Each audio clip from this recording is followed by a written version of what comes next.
Hi hello എല്ലാവർക്കും നമസ്കാരം. അപ്പോൾ ഞാനിന്ന് വന്നിട്ടുള്ളത് കുഞ്ഞൊരു വീഡിയോയുമായിട്ടാണ്. ഇന്ന് ഡേ 20 നമ്മൾ ഇന്നലെ ഡേ 19 നമ്മളുടെ വേൾഡ് ഹിസ്റ്ററി അവസാനിച്ചു. അപ്പോൾ ഡേ 20ഉം 21ഉം റിവിഷൻ ടൈമാണ്. അപ്പോൾ എല്ലാവരും റിവിഷൻ നന്നായിട്ട് ചെയ്യുക. അപ്പോൾ റിവിഷൻ ചെയ്യുമ്പോൾ ശ്രദ്ധിക്കേണ്ട കാര്യം എന്ന് പറയുന്നത് നമ്മൾ വേൾഡ് ഹിസ്റ്ററിയിൽ പഠിച്ച കാര്യങ്ങൾ മാത്രമല്ല, അതിന് മുന്നത്തെ ആഴ്ചയിൽ പഠിച്ച കാര്യങ്ങളും കൂടി ഒന്ന് ഉൾപ്പെടുത്താൻ പറ്റുമെങ്കിൽ അതും കൂടെ ചെയ്യണം. പിന്നെ നമ്മൾ ഇന്ന് ഡേ 20 വേൾഡ് ഹിസ്റ്ററി റിവിഷൻ ചെയ്യുന്നതിനോടൊപ്പം തന്നെ SCERT പഠിക്കണം. SCERT സയൻസ് 6ാം ക്ലാസ്സിൽ 5ാമത്തെ ചാപ്റ്ററാണ് പഠിക്കേണ്ടത്. അതുപോലെ ഇംഗ്ലീഷ് നമ്മൾ ടെൻസ് ആൻഡ് ടൈമാണ് പഠിച്ചുകൊണ്ടിരിക്കുന്നത് അല്ലേ. അപ്പോൾ ടെൻസ് പഠിച്ചു തീർക്കണം. ഇനി കുറച്ച് കാര്യങ്ങൾ ഇതിനോടൊപ്പം ഞാൻ പറയാൻ ആഗ്രഹിക്കുന്നുണ്ട്. അതായത് നമ്മൾ ഈ 100 ഡേയ്സ് ചലഞ്ചാണ് ഇവിടെ നമ്മൾ തുടങ്ങിയിട്ടുള്ളത്. അപ്പോൾ ഈ 100 ഡേയ്സിൽ നമ്മൾ എന്തൊക്കെയാണ് പഠിക്കാൻ പോകുന്നത്, എങ്ങനെയൊക്കെയാണ് ദിവസങ്ങൾ നമ്മൾ ഡിവൈഡ് ചെയ്തിട്ടുള്ളത്, ടോപ്പിക്സുകൾ എങ്ങനെയാണ് ഡിവൈഡ് ചെയ്തിട്ടുള്ളത്, ഏതൊക്കെ ടോപ്പിക്ക് ഏതൊക്കെ ദിവസങ്ങളിൽ പഠിക്കണം, ഏതൊക്കെ ആഴ്ചയിൽ പഠിക്കണം, അങ്ങനെ ഡീറ്റെയിൽ ആയിട്ടൊരു വീഡിയോ 100 ഡേയ്സ് കൊണ്ട് ഒരു സിലബസ് ഫുള്ള് കംപ്ലീറ്റ് ചെയ്യുന്ന LPUP സിലബസ് കംപ്ലീറ്റ് ചെയ്യുന്നൊരു വീഡിയോ നമ്മൾ ഓൾറെഡി അപ്ലോഡ് ചെയ്തിട്ടുണ്ട്. അത് പ്രകാരമാണ് നമ്മുടെ ക്ലാസ്സുകൾ പോയിക്കൊണ്ടിരിക്കുന്നത്.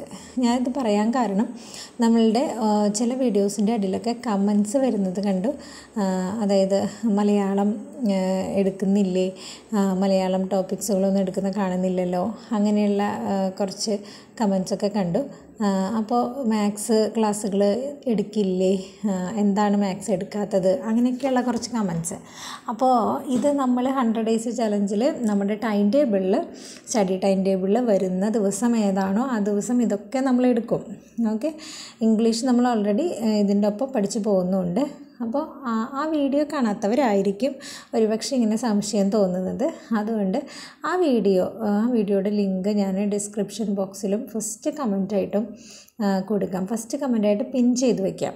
അപ്പോൾ നിങ്ങൾക്കത് കാണാനായിട്ട് സാധിക്കും. അപ്പോൾ അത് കണ്ടാൽ നിങ്ങൾക്ക് മനസ്സിലാവും നമ്മൾ എന്താണ് ഒരാഴ്ചയിൽ പഠിക്കേണ്ട കാര്യം എന്നുള്ളത്. ഒരു വീഡിയോയുടെ അടിയിൽ ഞാനൊരു കമൻറ്റ് കണ്ടിരുന്നു. വീഡിയോ ലേറ്റ് ആകുന്ന ദിവസങ്ങളിൽ അല്ലെങ്കിൽ വീഡിയോ ഇടാത്ത ദിവസങ്ങളിൽ അറ്റ്ലീസ്റ്റ് ഏതാണ് പഠിക്കുന്നുള്ള ടോപ്പിക്ക് പറയെങ്കിലും ചെയ്തുകൂടെ, എന്താണ് ഇങ്ങനെ ചെയ്യുന്നതെന്ന് പറഞ്ഞിട്ടൊരു വിമർശനം കണ്ടിരുന്നു.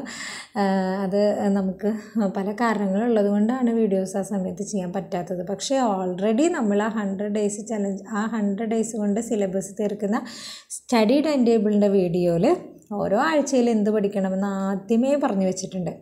ഓക്കെ, അപ്പോൾ ഒരു ദിവസം വീഡിയോ കണ്ടില്ലെങ്കിൽ പ്രശ്നമുണ്ടാകുന്ന അല്ലെങ്കിൽ ബുദ്ധിമുട്ടുണ്ടാകുന്ന സാഹചര്യമുണ്ടെങ്കിൽ നിങ്ങൾക്ക് ആ വീഡിയോയിലെ ടോപ്പിക്സ് കാണാമല്ലോ. അപ്പോൾ അത് വെച്ച് വേറെ സോഴ്സ് ഉപയോഗിച്ച് പഠിക്കാൻ സാധിക്കും.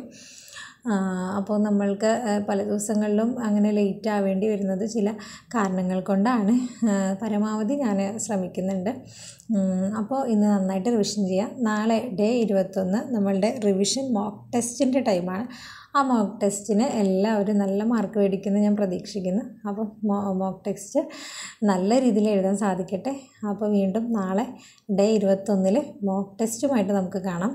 അപ്പോൾ ഡേ 20ഉം 21ഉം നമ്മുടെ റിവിഷൻ ഡേ ആണ്.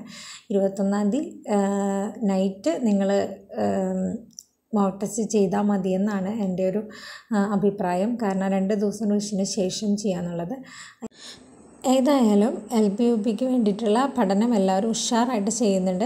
അപ്പോൾ നിങ്ങൾ ഈ ഒരു ചാനലിലെ നമ്മുടെ വീഡിയോസിൻ്റെ അടിയിലുള്ള കമൻറ്റുകൾ ശ്രദ്ധിച്ചാൽ തന്നെ മനസ്സിലാവും. ഒരുപാട് പേര് നമ്മളെ ഫോളോ ചെയ്യുന്നുണ്ട്, അതുപോലെ ഒരുപാട് പേര് പഠിക്കുന്നുണ്ട്. അവരുടെ കമൻറ്റുകളിൽ നിന്നത് മനസ്സിലാവും. അപ്പോൾ നിങ്ങളൊന്ന് ആലോചിച്ച് നോക്കൂ, നമ്മളുടെ ഒരുപാട് യൂട്യൂബ് ചാനൽസ് ഉണ്ട്, വളരെ പ്രശസ്തമായ യൂട്യൂബ് ചാനൽസ് ഉണ്ട്. അവിടെ ഒരുപാട് പേര് കമൻറ്റ് ചെയ്യുന്നുണ്ട്, പഠിക്കുന്നുണ്ട്. ഓരോ ജില്ലയിലും ധാരാളം പേര് ഇതിനു വേണ്ടി മെനക്കെട്ടിരുന്ന് പഠിക്കുന്നുണ്ട്. അതുകൊണ്ട് നമ്മൾ മനസ്സിലാക്കേണ്ട ഒരു കാര്യം, നമുക്ക് എവിടെയെങ്കിലും ഒരു അലസത വന്നു പോയാൽ ആ സമയം കൊണ്ട് വേറെ പലരും നമ്മുടെ മുന്നിലേക്ക് റാങ്കുകളിലേക്ക് കടന്നുകൂടും. അപ്പോൾ നമുക്ക് വേണ്ടത് മുന്നിൽ റാങ്കിലെത്തുക എന്നുള്ളതാണ്. അപ്പോൾ എല്ലാവരും നന്നായിട്ട് പഠിക്കുക. മറ്റൊരു വീഡിയോയുമായിട്ട് നമുക്ക് വീണ്ടും വരാം. താങ്ക്